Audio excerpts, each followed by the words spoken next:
with that out of the way, I suppose we should probably get on with the show. Probably I should just do. go off on a winner. Yeah. And we're going to kick things off, as always, with the most important part. It's the Indie of the Week. And this week, Ben, you picked one. I did, yes. So I was reminded of this while flicking to the internet and going, oh, yeah, these people exist. And this is Trolls Under the Bridge, which is a very small company out of Czech Republic, Czechia. As their description says there on the homepage, they're a garage company, but they don't, really have a garage. So they're just a small company of trolls that live... Back bedroom? Yeah, or live under a bridge somewhere, maybe. Well, there are some gorgeous bridges in Prague. That is true. Yeah. Gorgeous bridges for gorgeous trolls. But they make a whole range of different things. And they covered the gamut of sort of 28 mil all the way down to sort of 6 and 10 mil as well. But we'll just sort of file through these and see what the main reason that I was drawn to these was a lot of the sci-fi stuff that they do, actually. Right. So, the sci-fi in particular was very good for me because at the moment I'm obviously looking at lots of kind of inquisitorial stuff if you've been following XLBS and things. And so looking through this, I was like, oh, there's some interesting officers and stuff here that could be used. Because all of the models that they do effectively for this kind of fit into that kind of 40k adjacent sphere, I guess you'd say.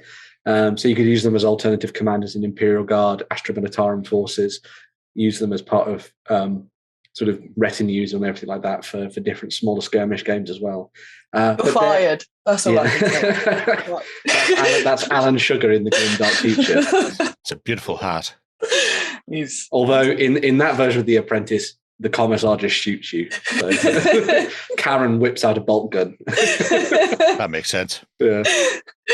But yeah, they're really awesome little sculpts, and they come from like a nice little team of individuals that sort of just play around with whatever's on their mind, I think, is the sort of main focus of what they do. And yeah, as I say, they'd be very good for those people who are trying to dive in and play around with the idea of, maybe adding unique characters to lead units, like you'd use as obviously in a sort of Adeptus Sororitas force as leader of one of your crews or something like that. You could also use it in some role playing as well if you wanted to. They'd be very good for Wrath and Glory if you were looking to play something like that from Cubicle 7. All made of resin most of the time, so some pretty nice stuff there for you to play around with and have fun with. I think the thing that got me from it, was that it kind of sort of takes the ideas of 40k and sort of the grimdark and plays around with stuff that you wouldn't necessarily think of sort of venturing into, which I think is kind of cool. So you've got some really interesting takes on different characters and different forces, for example. Like you could see her maybe as sort of like an Inquisitor who's maybe taken on board some Xenotech, perhaps. Xenos tech to use herself. But it's a nice looking figure. It really is, yeah. Very cool. I get the idea that they were sculpting some of this stuff the same point I was collecting sisters. Yes, yeah. Because, and we'll see it in the conversion bits, there are some Sisters of Battle hands that fit perfectly on the old metal Seraphim. Yeah. Which is handy because I did a really garbage job of converting some of those over. And now I know I can just get whole hands. I can do this thing. Yeah, it's still one of those old complaints is getting enough of specific weapon types sometimes to build a squad loadout. That is true. Yeah. That and they didn't exist when I bought those models. The Inferno pistols were not a thing, and then they made them a thing. And Seraphim only had bolt pistols and one flamer body. And I was like, well, that's annoying. Yeah. This is quite cute. Yeah, I really like that. That's nice. Nice little diorama piece. Yeah. For 20 quid for a diorama that she insets into, so you can still take her out and use her as a gaming piece, is absolutely spanking. Metal bits in there as well. Yeah, metal and resin. Yeah, very nice. But yeah, it's a nice little range. The sci-fi one is fairly robust. I really like a lot of the sort of Astra Militarum-esque stuff that they've done. I think it's really, really cool. One of the things that's always been an issue with the Astra Militarum, has become an issue with the Astra Militarum in 40k is obviously that it's all very Cadian based. Yeah. And I like that these can step into the mix and sort of play around with the idea of what your force is. And then you could always combine these, because obviously they're 28 32-ish mil scale. So you could use these with a whole range of other stuff. Like if you use these alongside things from like Victoria miniatures, for example, I think they work really nicely and could be used alongside a lot of their kind of alternative regiments and stuff from across the galaxy. I really like the fact that gas mask just has 2 sunken pits where his eyes should be. Yep. He doesn't use the eyes anymore. They are. I just use my psychic abilities. They're unnecessary. Yeah. The lieutenant flight's really quite cool. nice. Just up a little. Oh well, you've moved on. Oh yeah, well past that. Oh, wow. Oh, nice. It'd be very good for a rogue trader. Yes. Yeah. I like the gas mask designs. Stargrave, this is going quite nicely. Yeah, definitely could use it for that as well. Yeah. Or if you were playing a little core space and you wanted a couple of alternate characters. Yeah, pretty much. Have a look at the preacher. It's Jerry. It is. He's not grumpy enough to be me. He's also much thinner, apparently. Maybe wearing a girdle. Oh, no, I get it. Because he's wearing his muumuu. That's why he looks thinner. There we go. He's just finished cutting someone's head off and gone, are you ready to read the book now? Well, no, it's more along the lines of going, now, Justin, we talked about the rules. This is the rule. This is what happens when you don't follow the rule. Yeah. I don't like PDFs. That's right. Yeah, it's just cool that they've got this really sort of quirky selection of different miniatures for sort of adding to your armies and maybe adding something a little bit different to things. I really liked Ichabane Kane. Sorry, it's very cool. It's sort of like an alternative Inquisitor and stuff. And yes, Lemmy. So, yeah, you can sing your praises to the great Lemmy. Has had enough of your shenanigans. A nice, a cool idea for a pirate captain or something. Yeah, that could be nice. So, yeah. Oh, that's cool. Yeah, like it. It very much reminds me of sort of old school Inquisitor art. Yeah. From even before 54 mil Inquisitor. Yeah. Kind of stuff you would have seen in some of the old codexes and stuff, which is quite nice. So, yeah. Massive puritanical hat on him. Exactly. Like a stovepipe. Yeah. So that's most of their sci-fi stuff. They do have some fantasy, although that section's more or less built into the sci-fi stuff. Yeah. There's just a few there. It's nothing too massive. But you've got a big Chaos Boy. I like to think of that as Boris in armor. So if Warren actually ever wanted to put some clothes on, that would be the best way to go. No, that's Ben. We all know how the game is played. Never happened. Ever in a million years. Never happened. But the sort of main focus of it, I think a lot of people come to Trolls Under the Bridge for, is their 6 mil stuff. So we'll come to the conversion bits in a bit. But so their 6 mil vehicles and infantry are really good. So for anyone, obviously, we talked about Epic a couple of weeks ago. Anyone who wanted to dive in and sort of add to some of their forces in sort of the Epic scale of 140,000, they have made a whole bunch of awesome little vehicles for this. And this is the range that they tend to update most frequently. So I kind of think that maybe they're building these because they need them in their own collection, and then they just happen to sell them. I mean, not gonna lie, I'm sensing a Banhammer incoming. I don't know. There's loads of people making epic miniatures. Yeah, they've been making them for years. I'm sure no one's going to do me. So okay, well. Also, Dave just made a massive 32mm Rhino for his Veil touched miniatures, so I'm sure it's going to be fine. All right. Some really awesome little things in 6 mil for you to dive in and play around with.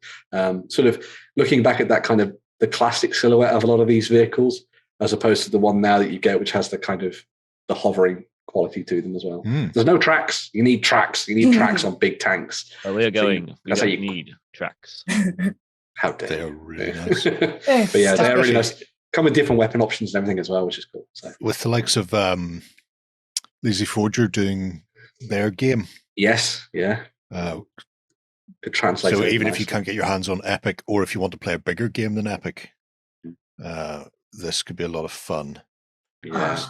Nice little Necron bits. Yeah. Creepy crawly. That's nice. Scorponok. So again, it's kind of them. It's them approaching the idea of either fleshing out factions that maybe didn't get the love that they deserved in Epic, or approaching them with new models and that kind of thing. and throwing them into the mix. Just so you got some interesting new things to play around with, really. So, but I really like them. I think this kind of 6mm scale is really cool for. They do. Grim yeah, I like it's that. A big clear top. Yeah. Yep. Don't use super glue with it. Nah, just PVA that on. It all be fine. No. And then you never get it all. I'm definitely digging the designs. Yeah, I think the design and the kind of detail on these is amazing, especially for 6mm. I think vehicles really shine at this scale, I think. Yeah, definitely. Because they're achievable to paint. And I think you can have a lot of fun with just the use of things like pin washing and weathering and stuff just to make them pop, I think. So I mean, I'm looking at this wondering, could I, do a homebrew for some BattleTech rules for this particular vehicle? I'm sure you could, yeah. There's probably enough vehicles in the BattleTech universe for you to make this into something. So, yeah. Tons of tracks. Yeah. Yeah. Oh, the tracks fit the track. Track. Ooh. You've even got blast markers in 6mm as well, which I think is very cool. When you got damage on your vehicles and things. Some ack. For taking down all those flyers. But funnily enough, I don't see any flyers in here. No. I'm sure they might get around to it eventually. But, yeah. There's a lot of detail considering it's 6mm as well. Yeah. Mm-hmm. I mean, look at that. That's an amazingly detailed tank. Because I'm forgetting it's 6mm, obviously, because it's not got anything to scale next to it. So I'm saying, there's some 6mm giant fires. Again, doesn't probably help too much, but That's quite good. But alongside the vehicles, they've also got the 6mm infantry as well. So this is very focused on the sort of Astra Militarum once again, all that kind of Imperial Guard style thing. So you've got Cadishans, you've got your jungle fighters, which is nice. You've got sort of like PDF forces and all sorts of things in there as well at the same time. But yeah, just playing around with the different kind of troops that you maybe didn't get or didn't see in Epic at the time. I don't know. Did they get around to doing Cadishans back then? No. Imperial Guard were very Imperial Guard. Right. As to the sort of the Proto-Cadians, they used to be called the Imperial Army when they were first released, and they had that sort of look to them: jumpsuits, big helmets, big goggles on them, kind of what the Cadians became. But they never did any of the unless Forge World did something wacky. There's something I miss very much is all of the the Valhallans, the Desert Raiders, all of those guys. I miss seeing those. Yeah. All of the interest. Yes. The bland generic. You can buy them from Victoria Miniatures, obviously, but it wouldn't be legal in your official Games Workshop tournaments. But you could have them and look at them and they'd be pretty, rather than paying £1 billion on eBay for them. But there are plenty of people that would love to come back and, I think, see Games Workshop do something more with that. But thankfully, you've got companies like Trolls Under the Bridge doing them in 6mm and having fun with them, which is quite nice. So it's very reasonably priced as well. Very, very much so. Yeah. That's one of. Sorry, go on, Justin. I was just going to say, I guess at 6mm you could do some epically huge gaming table builds. Yeah. They're so small in it. It's like Warren always talks about with that scaling down makes you zoom out on the battlefield.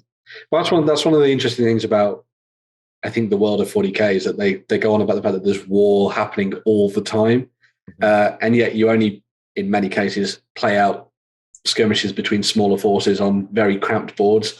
Once you start to lower the scale of it, you suddenly get the sense of there is only war, I think, which is quite nice. But the other thing that do specific infantry bases as well, the ones. Yeah, so they've designed it so that you can just easily just get everything from one place, which is quite nice. That's blade ones. Yeah.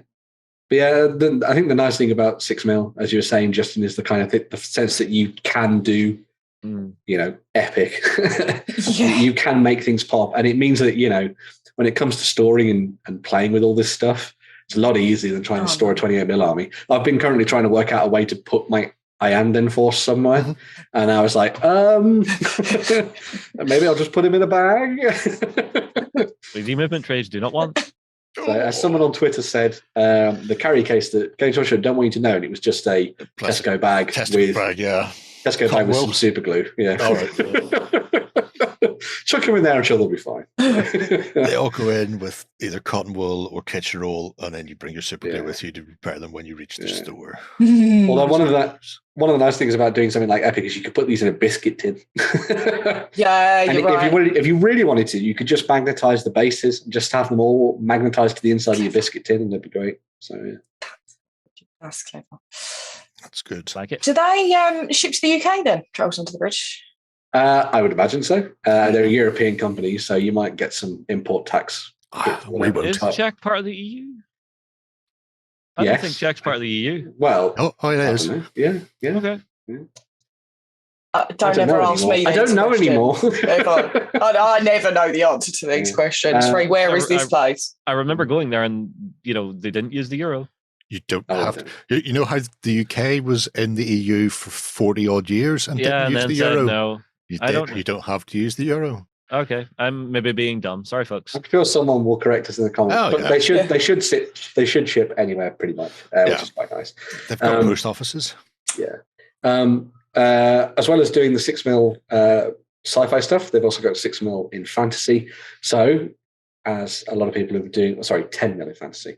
So, as a lot of people have been doing right now over the last the last year or so, I think people have been looking back towards playing 10mm. I think at the tabletop and diving into sort of War Master scale games, as well as things like Fantastic Battles, which obviously Jerry you played on the channel. Very cool Let's Play. You would definitely want to go and check that one out. But these would be perfect for that if you were trying to put together a whatever kind of force you wanted for fantasy, basically. But the main focus of what they do here is very much on like chaos. Like chaos is a big theme here. Yeah, there's lots of like big marauders and chaos warriors and champions and all sorts of different things. So yeah, it's a very nice. Doing like a 10mm dungeon. Oh, nice. You could do that. I've always said I think it'd be fantastic to scale down what you do in D&D or Pathfinder or whatever to sort of 15 or 10mm, because then the Dungeon Master only has to carry around a small set of things rather than a big bag full of miniatures and terrain and all that kind of thing. So you could easily have some fun with that and individually base these for that kind of thing, doing a little bit of skirmishy stuff if you wanted to, or just multi-base them as they have done here to use in big mass battle games. Again, looking at where you go. Yeah. Travel size wargaming, as we talked about last week. But yeah, there's some really nice stuff. Again, really detailed, just the same as their sci-fi miniatures. Lots of stuff packed in there. So it's one of those nice things when you see miniatures in this scale where people have obviously taken the time and attention to kind of like focus the eye on particular bits. So you've got like the really cool helmets. They're obviously bought out. The shields are a big part of it. So it draws the eye there too. And then obviously you've got the slightly larger than life weapons, which kind of moves things in a slightly more heroically proportioned way. But obviously you've got to try and do that when you're playing at this scale, I think. Just so you've got a little bit of recognizability about things. So yeah, that skull drum, that's big skull. Oh yeah. I like to think it's from a troll or something. So one of these? Yeah. Where are they? There we go. The Wandering Trolls. Yeah. Oh, there you go. I mean, they're amazing. I absolutely love those. You like those? Yeah. What's he on at the front? What is that? He's got like a shield for like someone attached to his arm and stuff. I think it was kind of cool. It's like a battering ram? It's a big battering ram, yeah. Yeah. So that's really awesome. That's his poking stick. Just run with it. That's what he uses to prod the goblins forward in front of him. Or do pesky human, get back you. Exactly. Yeah. But yeah, again, really awesome little sculpts there showing off what kind of things you can play around. I love the descriptions for all this stuff as well. Like the description is gold, food, joy of killing. Yes. Why would you join the army? I don't think a troll could tell you better themselves. Yeah. Archeon needs you. I mean, that needs to be a poster now. I need you for the Swords of Chaos. Yeah. Join now. Receive this gift voucher. Comes out the tavern the next day. I spent all my gold on ale and the other thing. Really nice 10mm. This is how I found the website when I was getting into Fantastic Battles, because I found a couple of units of mounted marauders and some knights, chaos knights in the roof loft, but nothing else. And I was like, "Oh, no! I could add these. I could do stuff with these." And they're pretty cheap. Yeah, lead rot. Oh, they're beautiful. Those are cool. Yeah. None of my stuff is lead rot. Also, these aren't lead. The War Master was white metal. Okay. It's one of those things as well. Like a lot of people feel sort of intimidated by smaller scale stuff, and they're like, "Oh God, how would I ever paint the details on these things?" It's actually a lot easier than you'd think. Like a lot of people in the community have talked about this when we've mentioned small scales before. A lot of it's just block colors and choosing the right ones, and then just doing a few details here and there to kind of bring them out. And then washes are your friend for a lot of this stuff. I also know a lot of people who have just painted sort of 6mm, 10mm stuff with contrast paints, and it works a dream. So if you're interested in trying to get things done quickly, that's definitely a medium that you go for. Or obviously easily, the new quick paints and that kind of thing from Army Painter and stuff. So yeah. And then just spend a little bit more time on your heroes. And bish, bash, bosh, away you go. In many respects, spray black, dry brush white, and then that shows you what colors you're going to be painting in what places. If it's not got white on it, then it's a shade and you just leave it black. It's just a big old shadow. Walk away from it. Yeah. The last thing I wanted to show you off is the conversion bits that Jerry was talking about earlier as well. So there she is. There you go. That's all the stuff that you would need for sort of glamorizing your amazing Adeptus Sororitas and all sorts of different things, showing off the different weapons and stuff that you can use to sort of play around with the different models and things. So yeah, there's some really cool stuff in there, especially the big blades and stuff. I love the blades. Yeah. I like the way they've done that picture though, just doing a really nice paint job only on the conversion piece. Yeah. Really nice to pop out. It's really nice. Must pick up some of those.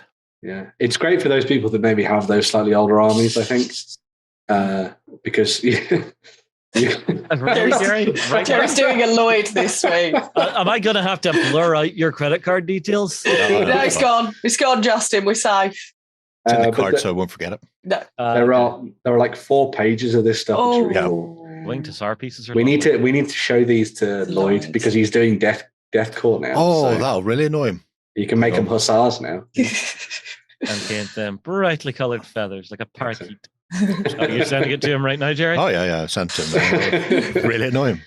Yeah, but there's one of the nice things about this, I think, is that there are so many people that maybe have got miniatures in their collection, me included, where the weapons have come off your characters or something, or you've got champions and sergeants and stuff for different units, and you're missing that sort of iconic weapon that you thought they should have. I like the fact of going in here and picking up things like, for example, the big thunder hammers or the power swords. Like those look amazing as slightly different weapons. And because they're so similar to the designs by Games Workshop, they could easily, it's really cool. I love that. Almost like a power sax. Yeah. Actually, yes, especially in the blade, the way the blades end. It's got that broken edge to it. Yeah, it's really cool. But there's some really awesome bits and pieces in there for you to be playing around with. Again, these like big eviscerators and stuff are so cool. They're awesome. Yeah. Like you could easily just strap that to the back of one of your old Inquisitors or something. This isn't just me thinking of ways to use it, by the way.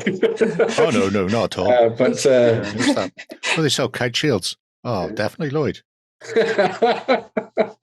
You want him to make his own now or something? Lloyd, I've made up a basket for you, and I think you'd be interested. Yeah, I'm wondering what the jump bags are that I saw on the previous page. These are awesome. Where? These ones? Jump bags. Jump bags. Interesting. Oh, just big orc jump packs. That's cool. For Stone Boys. I can dig it. Big rocket packs. They're That's nice. Awesome. Yeah, I like that because it gives you a bit more variation to your orcs. Yeah.